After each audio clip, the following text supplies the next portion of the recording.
Greetings and good evening, my fellow basement dwellers. I made a post on Reddit earlier showing off my new proxies that I'd made because I thought they looked super sick. And I got quite a reaction out of it. Several of y'all wanted a video, so I'm gonna do my best to do that.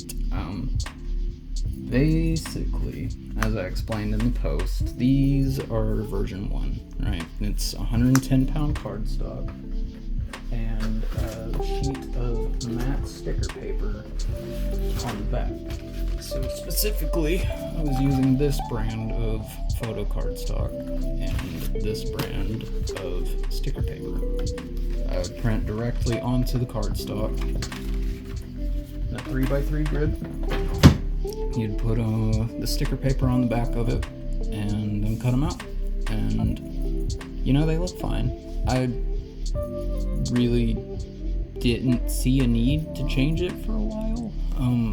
The only thing that bothered me was the snap, right? Like, you can kind of hear it. It's really pitiful, right? And I mean, you compare that to this Real Gristle brand here.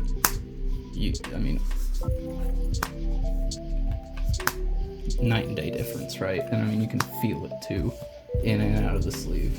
So, heard rumblings about photo paper and laminate, and I'd seen video processes of it, and I hated the shininess of it. Like, that bothered me so bad, so I never really did it. And then I discovered these sleeves, these matte dragon shield, or dual matte dragon shields. Where's my box?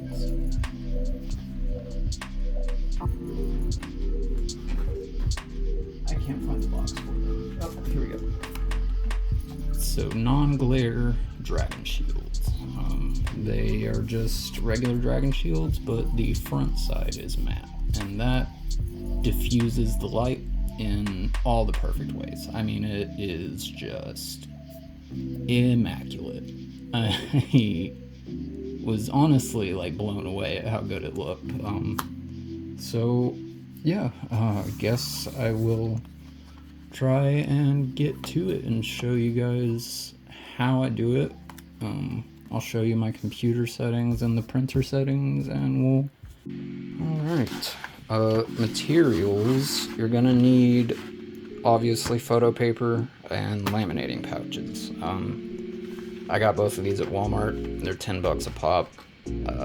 This brand, Pen Plus Gear, is what I was using on my other proxies before. They gave me the best image quality out of any paper I could find, so I stuck with them. And their photo paper is just as good, so I recommend it. It's cheap. It does the job. So yeah, the math per card works out to be about 4 cents, not counting ink for this brand. So I mean, you know, you do the math. Alright, now for the good stuff. This is the Epson ET2803. I got it at Walmart for about $120. I don't know why you would buy any other printer, to be completely honest with you. I know people rave about the 8500 or whatever $500 printer, but to be honest with you, I mean, you saw the print quality. I don't know why you would ever spend that much whenever you can get basically exactly the same for like $400 less. So yeah, recommend this one all day, every day. It's wireless or wired. It works with Windows, Linux, Mac, all that good stuff. So the thing you're gonna want to be sure of whenever you get it is you want to make sure your paper is set to the right setting on the actual printer. So you'll have a settings menu. Let's see if I can get it to focus. Well, not really, but you'll go to settings and then printer setup, and then you'll have paper source settings, and then paper settings, and you'll scroll over to paper type. You'll want to make sure it is set to premium glossy on the printer. That gave the absolute best print results, color and fidelity wise, for the glossy photo paper. So yeah, just double check, make sure it is set to premium glossy on the printer, and then on your computer, in your printer driver software, just make sure it's set to glossy photo paper. I'll show how to do that on Linux, but it's basically the same. Alright, so you are going to go onto your computer now. I have Linux. That really is only going to make a difference when it comes to like printer driver stuff. So I can show you this process and it'll be the same for you if you run like Windows or Mac or something. But you're gonna want to open your web browser and you're gonna want to go to proxxied.com. So this is the most feature complete PDF maker for proxies on the internet, basically. There are a couple other options. One I used for a while was MTG print.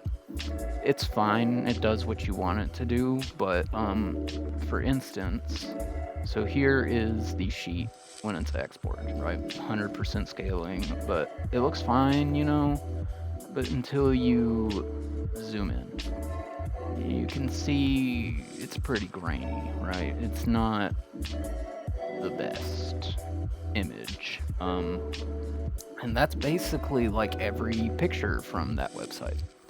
Proxied though, here we have the same card and a couple others. Night and day image quality, right?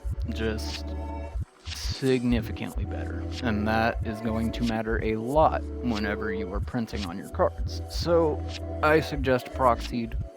I'll swear by it until something better comes out, but it's what you should be using. So we're gonna open it up, and you're going to either take your deck list from like Architect or like Moxfield or one of those.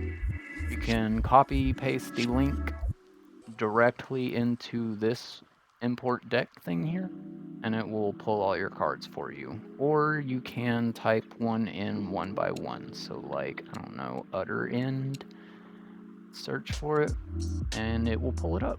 So if you wanted to change the card art, you would just click it, and you get these options here. So you have two different image source options. You have MPC autofill, which is this one that it's on right now.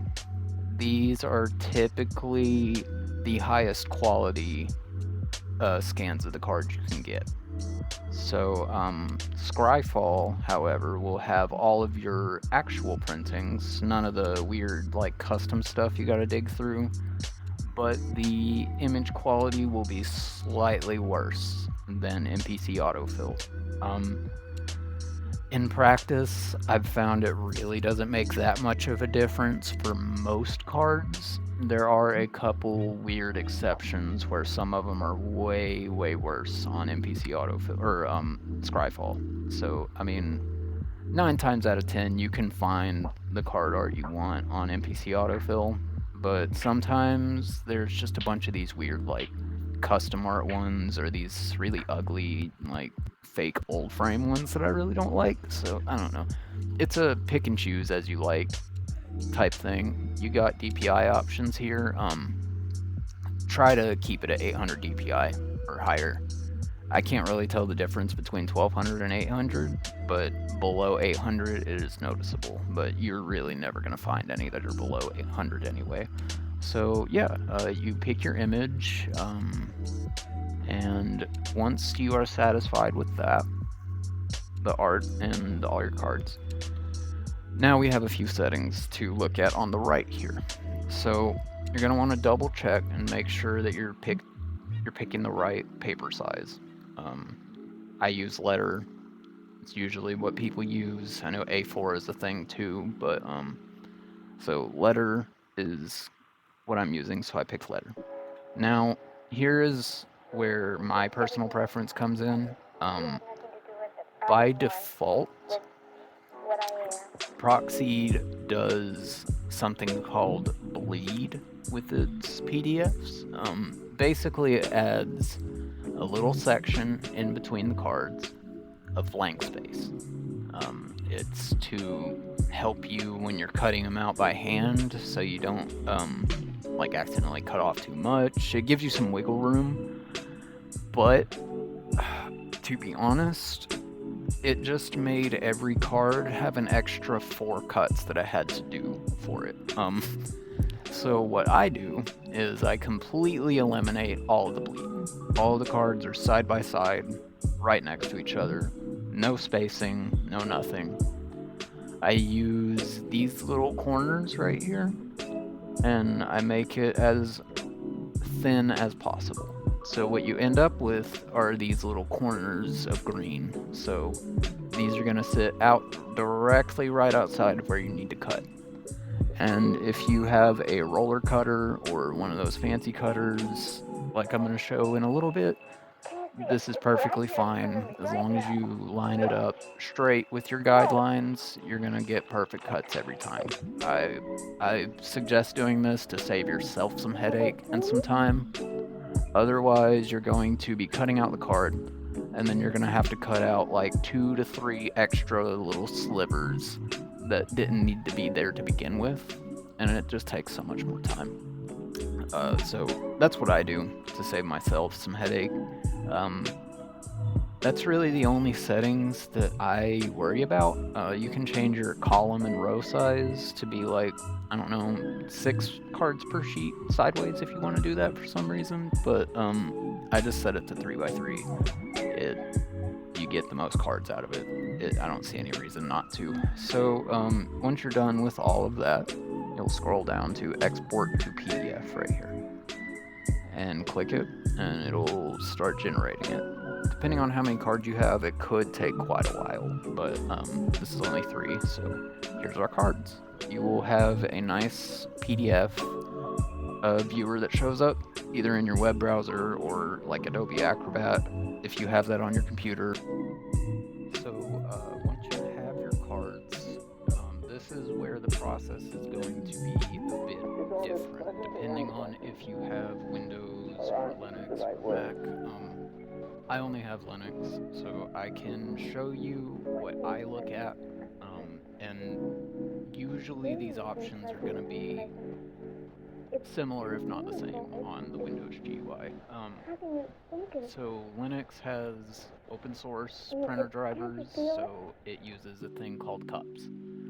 Cups is just like every other printing GUI you've ever seen. You get your paper types, you get your pages per size, you get your scale, you get your orientation, all that good stuff. Colors, you get your color modes, you get your advanced stuff. Basically, the only thing that I worried about is setting the paper type.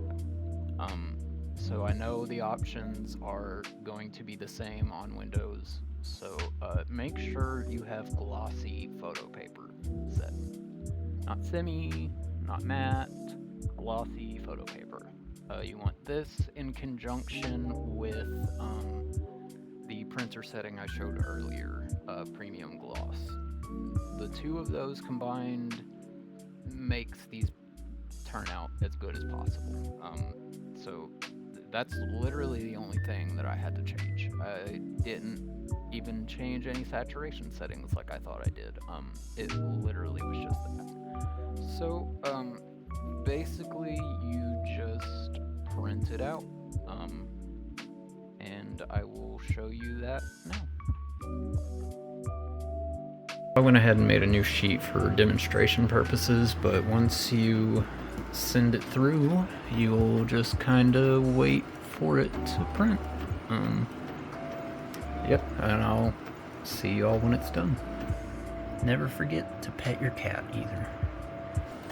This is literally the most exciting part.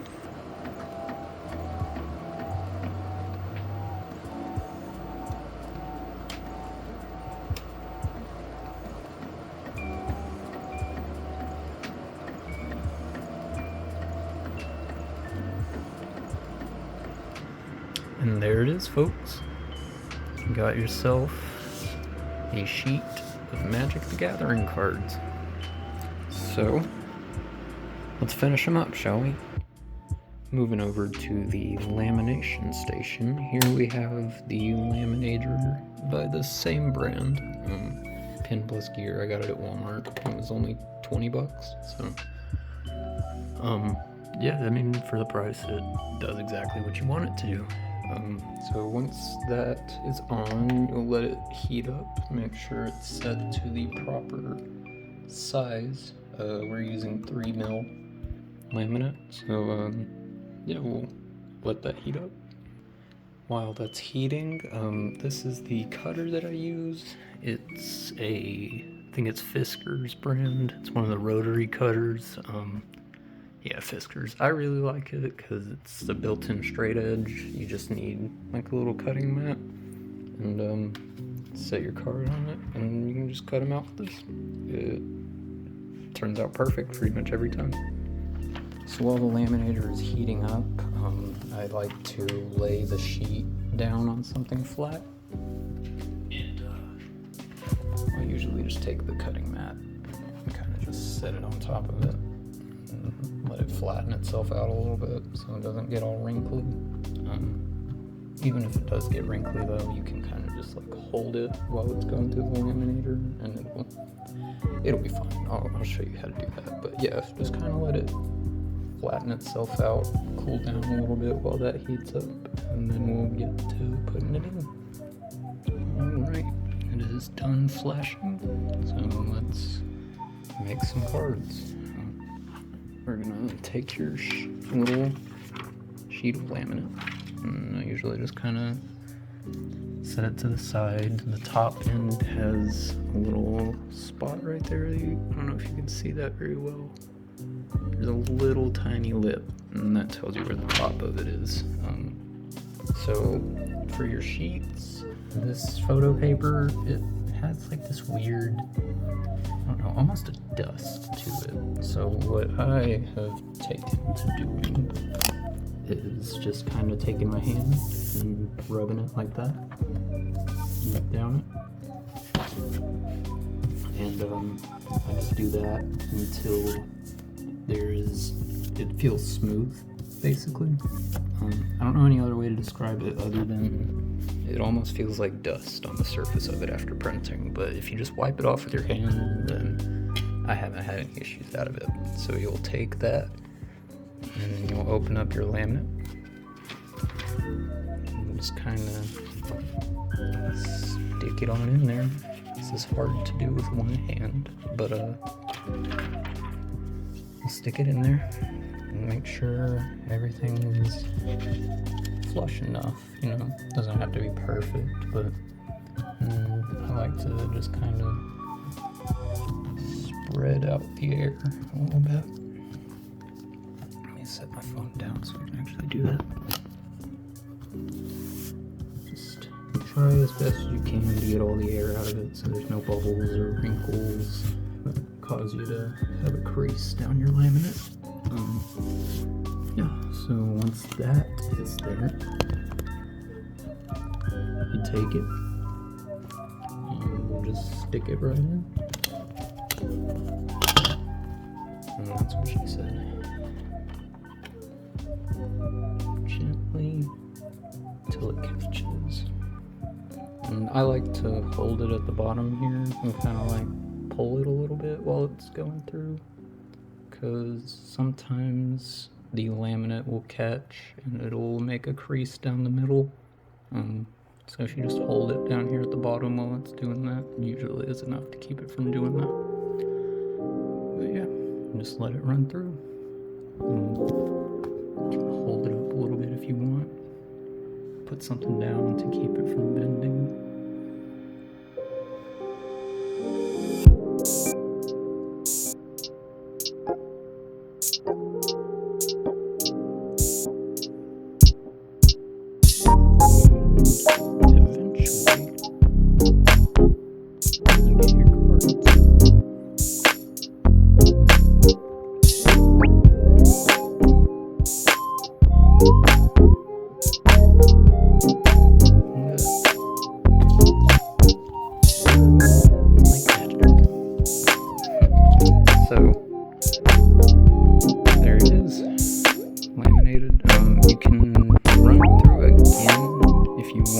but I've just been doing it once and it turns out fine. But you'll run it through and then cut them out, and then I'll meet you after that.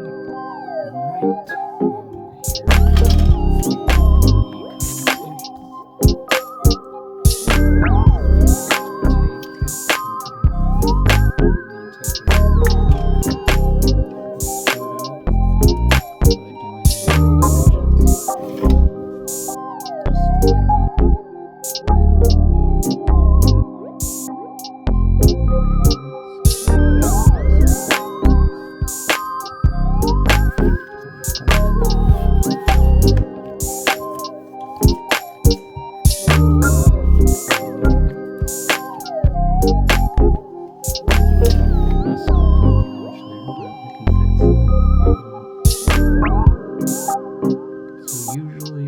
When I'm using this rotary cutter, I found it best to leave just ever so slightly a little bit of a sliver. It's not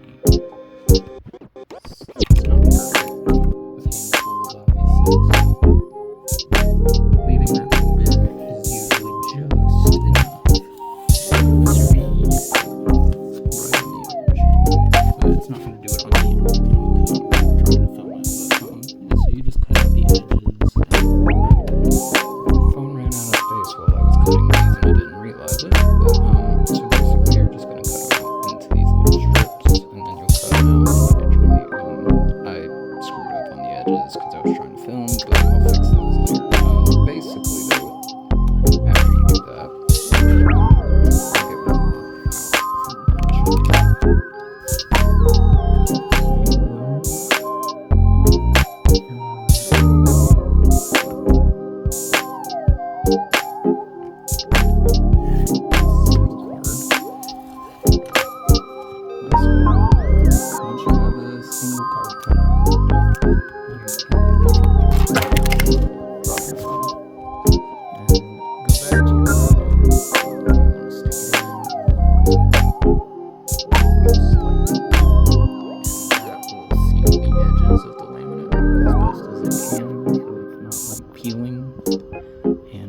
Yeah,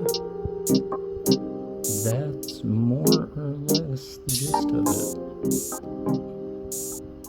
Does that sound?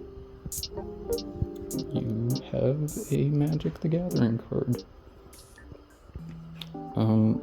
The corners are the last part. Some people don't cut their corners, but I like to. It makes it feel a little more official. You can use one of these guys. I got this at Marshall's, I think. Not Marshall's. One of the arts and crafts stores. I could only find 4mm. Regular Magic the Gathering cards have a 2mm corner, but the 4mm honestly is close enough that it just isn't really that big of a deal. So you just kind of cut it. And this laminate will leave a little bit of a thing on the edge there. So here, let me get a good corner. When you punch, I'll do it like twice usually, and it'll leave this little frayed bit at the end. Come on, camera. That you will just take your scissors and you can kind of just manually cut that.